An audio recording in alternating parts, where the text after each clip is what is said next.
देखिए, इसमें जो लॉ और पॉलिटिक्स दोनों हैं ये इंटर रिलेटेड है आपस में। मैंने लॉ जो है वो इंग्लैंड से किया, उसके बाद फिर मैंने एलएलएम किया, फिर मैंने भारत लॉ किया लिंकन जिन से, जहाँ से कायदे आज़म मोहम्मद अली जिन्ना ने किया था। मैं अब कॉन्टेस्ट कर रहा हूँ for the mayor of Faisalabad, because ये पहली दफ़ा डायरेक्ट इलेक्शन हो रहा है। डायरेक्ट का मतलब ये है कि आपने चेयरमैन से और वाइस चेयरमैन और काउंसलर से वोट नहीं लेने, आपने जनरल पब्लिक से वोट लेने हैं।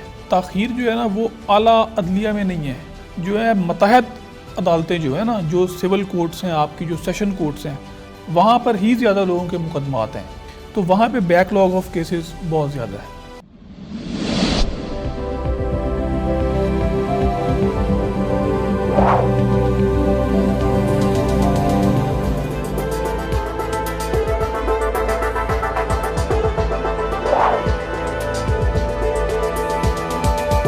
अस्सलाम वालेकुम नाजरीन, सीरीज़ ऑफ प्रोफेशनल विजडम के साथ मैं हूं अली रहमान खालिद।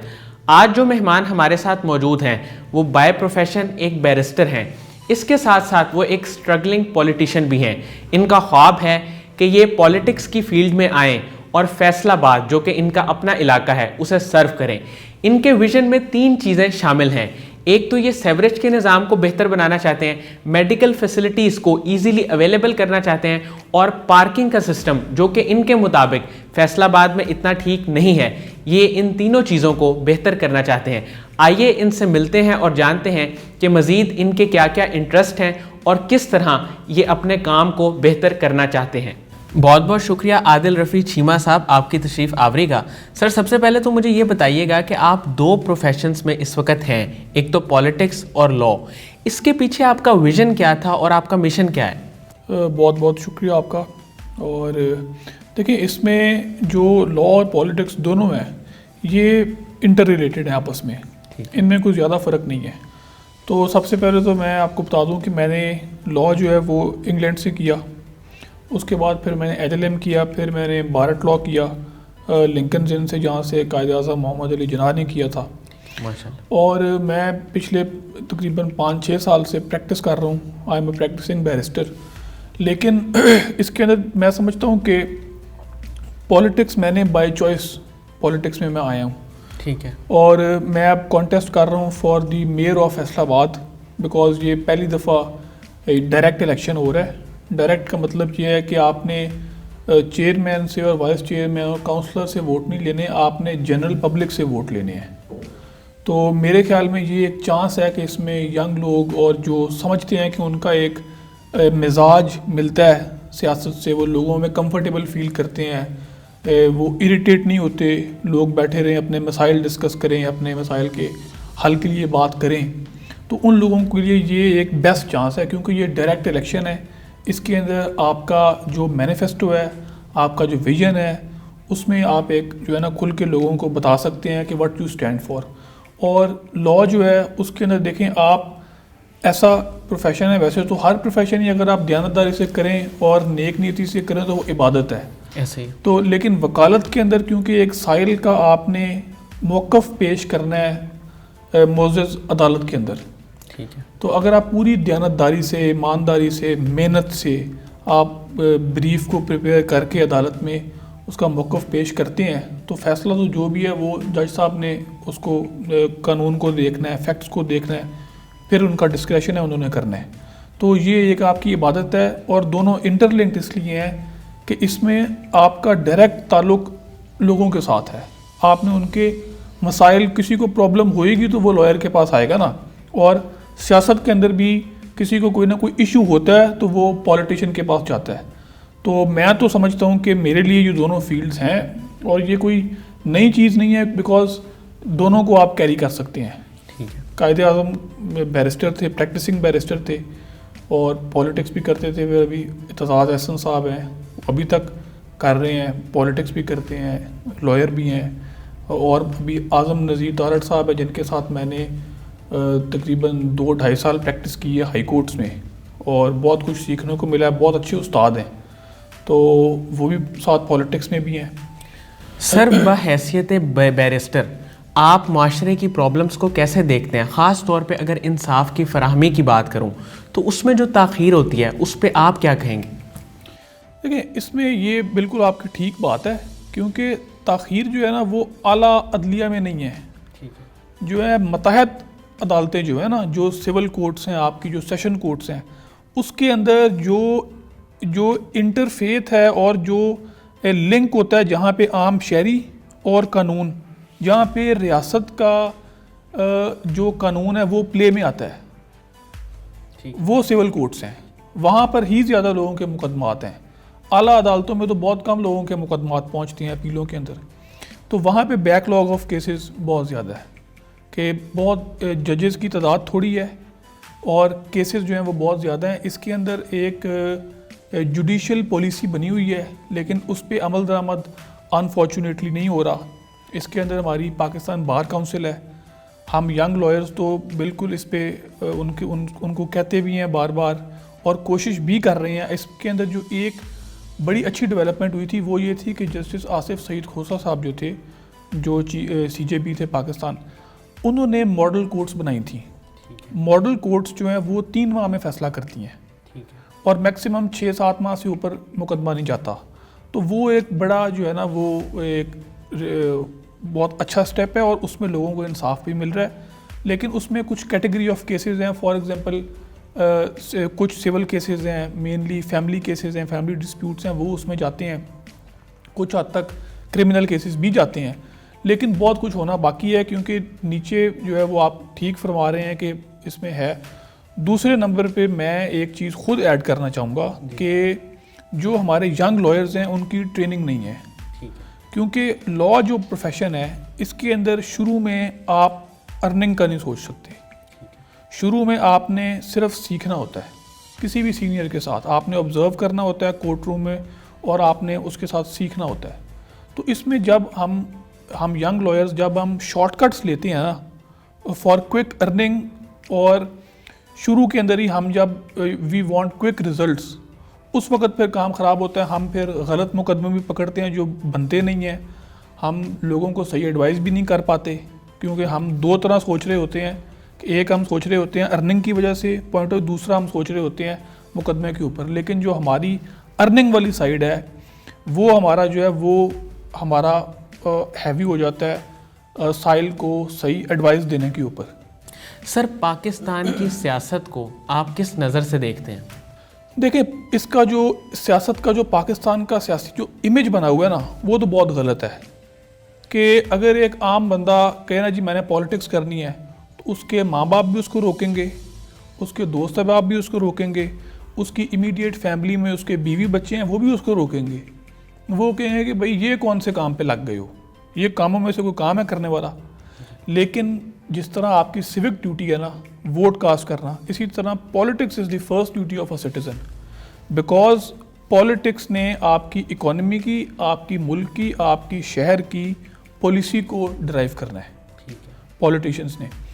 तो जिस तरह आप कहते हैं ना जी कि अगर आप अच्छे लोग पॉलिटिक्स में नहीं आएंगे तो फिर बुरे लोग जो हैं वो आएंगे। तो जो आपकी खामोशी है वो ज़्यादा नुकसान पहुंचाती है बनिस्बत कि आप एक अगर राय रखते हैं, अच्छी राय, और आप उसका इजहार करें और उसके लिए अमली जद्दोजहद करें, बजाय इसके कि आप खामोशी से बैठे रहें और सिर्फ क्रिटिसिज्म करें और जो है ना rather than being part of the solution you are being part of the problem. और मैं समझता हूँ कि यंग लोगों को और ख़ास तौर पे जो एजुकेटेड लोग हैं इनको पॉलिटिक्स में आना चाहिए। ये नहीं है कि आपको पहले दिन रिज़ल्ट मिलेगा, आपने स्ट्रगल करनी है। ज़ाहिरी बात है कि पाकिस्तान में हमारा लिटरेसी रेट जो है वो बहुत कम है, तो आप डेली बेसिस पे डिस्करेज भी होते हैं। और जिस तरह भी आपने कोट्स लगाई हुई थी, इसमें एक कोट बड़ी ज़बरदस्त है, फॉलो 1 कोर्स अंटिल सक्सेस। तो आप 1-2 दिन में आपको रिज़ल्ट नहीं मिलता। तो मैं तो यही कहूँगा कि अब मेरी जो कैंपेन है, मेरे साथ ज़्यादा यंग लोग हैं, मैं उनके पास जाता हूँ, वो कहते हैं और नहीं सानू कोई होर काम करन दो, ये केड़ा कोई कम्मा जो काम है कि असी ये करिए। तो उसके अंदर जो है वो फिर मैं उनको कन्विंस करता हूँ। मैं कहता हूँ कि भाई अगर घर बैठ के क्रिटिसिज्म फिर ना किया करें, अगर अपनी जद्दोजहद नहीं करनी, कि नतीजा तो खुदा की ज़ात ने निकालना है, मेहनत तो हम करें, कोशिश तो हम करें। तो इसमें यंग लोगों को आने की बहुत अशद ज़रूरत है। सर आप ओबामा से बहुत इंस्पायर हैं और उनकी जो एक बुक है अ प्रॉमिस्ड लैंड, उसकी फ़िलॉसफी को, उसके विज़न को आप बड़ी गहरी नज़र से देखते हैं। तो सर आप इसमें क्या कहेंगे कि आप उसकी फ़िलॉसफी को किस तरह से यहाँ पे इम्प्लीमेंट करना चाहते हैं? देखें, उसकी फ़िलॉसफी एज सच वो तो डेवलप्ड कंट्री है अमेरिका, हमारी पाकिस्तान इज़ डेवलपिंग कंट्री, तो यहाँ पे लोगों के मसाइल बहुत ज़्यादा हैं। इस तरह हम इसको सिस्टम को कंपेयर नहीं कर सकते अमेरिका के साथ, लेकिन मैं ओबामा से इसलिए इंस्पायर हूँ कि वो लोअर मिडिल क्लास बैकग्राउंड से था, ऊपर से स्याह फाम था, उसका कोई पॉलिटिकल बैकग्राउंड नहीं था और वो एक कम्युनिटी ऑर्गेनाइज़र था और वहाँ से उठ के वो अमेरिका का प्रेसिडेंट बनता है। वहाँ पे जब उसने, अभी वो उसकी मैं बुक पढ़ रहा हूँ प्रॉमिस्ड लैंड, और बहुत इंस्पायरिंग बुक है, उसकी पूरी जिद्दोजहद है उसके अंदर। और मैं तो कई दफ़ा जब डिसहार्ट होता हूँ, पॉलिटिक्स में कर रहा हूँ, तो जब मैं वो पढ़ता हूँ तो मुझे एक जो है ना वो रोशनी की किरण नज़र आती है। उसने पहला जो है वो सेनेट का इलेक्शन लड़ा from the state of Illinois, state senate का, और वो बुरी तरह लूज़ किया। उसकी बीवी भी उससे लड़ती थी क्योंकि मिडिल क्लास फैमिली थी, फाइनेंशियल स्ट्रेन्स थे, 2 बेटियां थीं और फाइनेंसेस नहीं थे इतने कि वो पॉलिटिक्स भी साथ कर सके और साथ वो अपनी प्रोफेशनल जो वो लॉयर था वो उसको चला सके। लेकिन उसने अपने अंदर अपनी जो उसकी वो समझता था कि उसके प्लस पॉइंट्स हैं, जो उसकी कैपेबिलिटीज़ हैं, उन पे इत्मीद किया, अपने अंदर यकीन पैदा किया, खुद इत्मीदी पैदा की, और जो उसने स्टार्ट किया था पॉलिटिक्स का सफ़र, उसको डिस्करेज नहीं हुआ फ्रॉम द फेलियर्स। और सिर्फ ये चीज़ मुझे इसकी इंस्पायर करती है, एक तो उसकी रेजिलियंस, दूसरी उसकी लोअर मिडिल क्लास बैकग्राउंड से उठ के जो है वो highest office of the United states तक पहुंचना। सर एक पॉलिटिशियन के लिए जो सबसे बड़ा स्किल है वो क्या है? देखें, पॉलिटिक्स कोई रॉकेट साइंस नहीं है। हर पैगंबर अपने वक़्त का सियासतदान था। आप किसी भी पैगंबर की हिस्ट्री पढ़ें, नबी पाक सल्लल्लाहु अलैहि वसल्लम के ऊपर, सीरत के ऊपर एक बहुत अच्छी किताब है अल-रहीकुल मख्तूम, सफ़ी रहमान मुबारकपुरी साहब की, आप उसका मुतालिया करें। हर पैगंबर अपने वक्त में लोगों को टीच करता है, उनकी तरबियत करता है, दूसरे नंबर पे उनके मसाइल को अफ़ाम व तफ़हीम से हल करता है। ठीक है। तो ये इबादत है अगर आप नेक नियति से करते हैं तो। और जो आपने पूछा है कि जी पॉलिटिक्स में किन चीज़ों की ज़रूरत है, फ़र्स्ट ऑफ़ ऑल कि आप डिस्टर्ब ना हों, जितने मर्ज़ी लोगों से आपको इंटरेक्ट करना पड़े। दूसरे नंबर पे आप इस यकीन के साथ लोगों के मसाइल सुने, ये आप भूल जाएं कि आपके पास क्या इख्तियार है, आपने कोशिश करनी है। मेरे पास बहुत सारे लोग अपने मुख्तलिफ मसाइल लेके आते हैं, सारों के काम तो नहीं होते, लेकिन बहुत सारों के काम जो हैं वो कोशिश करने से हो जाते हैं। तो इसमें आप, और इसमें कम्युनिकेशन स्किल सबसे इम्पॉर्टेंट है, क्योंकि आपके अंदर जो कुछ भी है ना वो आपके सीने में है। जब तक आप एक आम आदमी की, पाकिस्तान में गरीब ज़्यादा हैं, मैसेज हैं, पढ़े लिखे भी नहीं हैं, आप बेशक जितने मर्जी एजुकेटेड हैं, उनको उससे कोई सरोकार नहीं है, लेकिन आप उनकी ज़ुबान में जब तक उनको कन्विंस नहीं करेंगे कि आप बेहतर ऑप्शन क्यों हैं और आपके इलेक्ट होने से वो आपको इलेक्ट करेंगे, तो उनकी ज़िंदगी में क्या फ़र्क पड़ेगा, तब तक वो आपकी तरफ जो है ना वो राग़िब नहीं होंगे। सर मुझे यहाँ पे ये बताइएगा कि आप जब सियासत में आएंगे तो सबसे पहले आप क्या करेंगे और किस तरह से अपने विजन, मिशन को और मैनिफेस्टो को लेके चलेंगे? देखिए, मैं तो कॉन्टेस्ट कर रहा हूँ फैसलाबाद मेयर के लिए। ठीक है। और हमारा फैसलाबाद जो है वो दूसरा बड़ा शहर है पंजाब का और हाईएस्ट रेवेन्यू जनरेटिंग सिटी है पंजाब का। तो इसके अंदर फैसलाबाद में हमारे बिज़नेस कम्युनिटी बहुत अच्छी है और टैक्सेस भी बहुत देते हैं फैसलाबाद के अंदर, लेकिन अनफॉर्चुनेटली हमारे जो 2 बड़े मसाइल हैं, एक तो फैसलाबाद के अंदर जो हमारा हेल्थ का जो निज़ाम है वो अनफॉर्चुनेटली, अगर आप विज़िट कभी इत्तफाकन हुआ हो तो 2 हॉस्पिटल्स हैं बड़े, civil hospital, allied hospital. Faisalabad की जब ये 40 साल पहले बने थे तो फैसलाबाद की आबादी थी तकरीबन 12 से 13 लाख के राउंड अबाउट। आज फैसलाबाद की आबादी है 50 लाख। अब जो रिसेंट सर्वे हुआ है ये जो, उसके अंदर फैसलाबाद की आबादी 48 से 50 लाख के दरमियान है। तो हमारे पास हॉस्पिटल वही 2 हैं। मेरा प्लान ये है, जो मैंने वर्किंग की हुई है, कि हमने यूनियन काउंसिल लेवल पे मेडिकल सेंटर की फैसिलिटी लेके आनी है। और वो हमने लेके आनी है पब्लिक प्राइवेट पार्टनरशिप मोड के अंदर। ठीक है। अकेली पब्लिक नहीं कर सकती, पब्लिक फंड्स इतने हमारे पास नहीं होते। उसके अंदर हमारे पास बिजनेस कम्युनिटी बहुत स्ट्रांग है, वो पैसे देने को तैयार है, प्रोवाइडेड कि क्रेडिबिलिटी है। वो श्योरिटी मांगते हैं कि the money which we are giving is to be spended on the right projects. ठीक है। और वो नज़र आ रहा है उनको कि वो जो पैसा उन्होंने दिया हुआ है वो राइटली स्पेंड हुआ है। ठीक है। तो ये हमने इस पे रिसर्च की हुई है, मैंने और मेरी टीम ने, कि हमने हर यूनियन काउंसिल लेवल पे मेडिकल सेंटर लेके आने हैं। ठीक है। उससे बड़े हॉस्पिटल्स पे बर्डन कम हो जाएगा। दूसरे नंबर पे हमारा जो सीवरेज का निज़ाम है वो साफ़ पानी की लाइनें गंदे पानी से मिक्स हो गई हुई हैं। अच्छा। उसकी वजह से हेपेटाइटिस की रेशो पंजाब में, फैसलाबाद में सबसे ज़्यादा है। ठीक है। और ज़्यादा गरीब आबादियों में है। ठीक है। उसका जो इमीडिएट हल है वो है हमारे पास RO plants, reverse osmosis water filtration plants जो है। ठीक है। और वो भी हमने पब्लिक प्राइवेट पार्टनरशिप मोड में करने हैं। ठीक। और पहले हमने गरीब आबादियों में लेके आने हैं। हमारे पास हमने पूरा डाटा कलेक्ट किया हुआ है फैसलाबाद का, गुलाम अहमदाबाद का इलाका है, लाइयाबाद का इलाका है, इसके अलावा और एरियाज़ हैं, अहमदाबाद है, अहमदानगर है, मोहम्मदाबाद है। जो गरीब आबादियाँ यहाँ पर हमने वो, क्योंकि यहाँ से ही ज़्यादा रेशियो है, इन लोगों के पास साफ़ पानी नहीं है, ये इतनी अफोर्डेबिलिटी नहीं करते कि ये नस्ले का पानी पी सकें। तो और तीसरा फिर पार्किंग का मसला है हमारा। लेकिन बेसिकली ये दो बड़े प्रॉब्लम्स हैं, बाकी बड़ी लंबी लिस्ट है।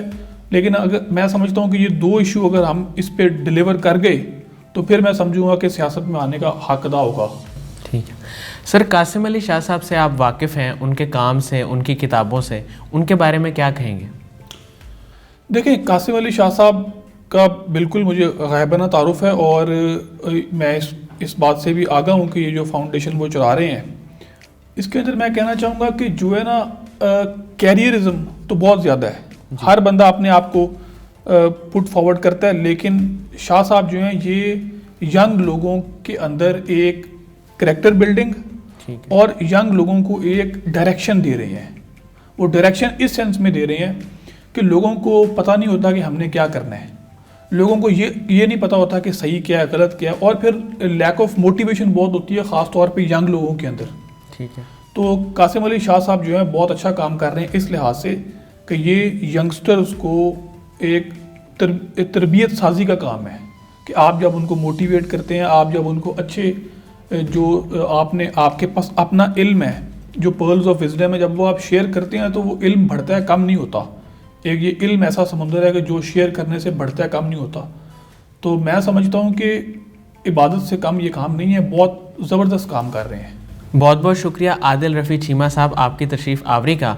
नाज़रीन, मुझे उम्मीद है कि जो लोग लॉ के प्रोफेशन के बारे में जानना चाहते हैं और पॉलिटिक्स में इंटरेस्टेड हैं, उनके लिए ये इंटरव्यू बहुत मुफीद साबित होगा। बहुत बहुत शुक्रिया। अल्लाह हाफ़िज़।